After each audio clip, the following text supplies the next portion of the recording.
There are some really important skills for reward, and I think, sitting in a people team, really the big one that I think you should never find yourself far away from is empathy.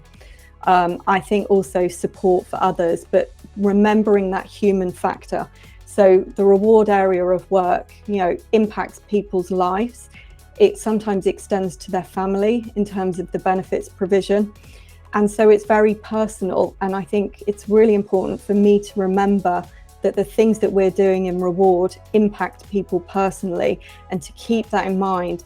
And, just in general treatment and collaboration with others, thinking about how I would like to receive the message, or how I would want to be treated or met with on certain situations. So yeah, I think key HR skills, and again, another one, fairness for me is a big thing for reward. And for me, that's quite a principle and ethic that I've got at heart, but I think it helps for this role to try and balance that picture of fairness in anything that we're doing.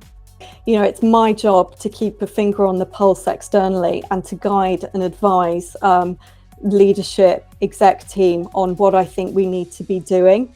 But it's also really important that I am responsive to the business, and I am responsive to the direction that our exec team needs to go in or wants to go in.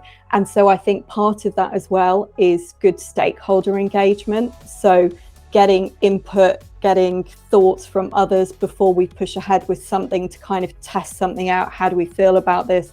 Do we think it would work? Where do we think our gaps are? Taking that into the context of the market, because the market is just one piece, and we know that we want to really innovate and differentiate. So do something that's very Mambu versus just mapping externally. And it becomes my role then to persuade and influence our leadership team, other stakeholders, to buy them into what we're doing. And again, to tell that story about why I think we should be doing it and how it's going to help us and hopefully set us up for success.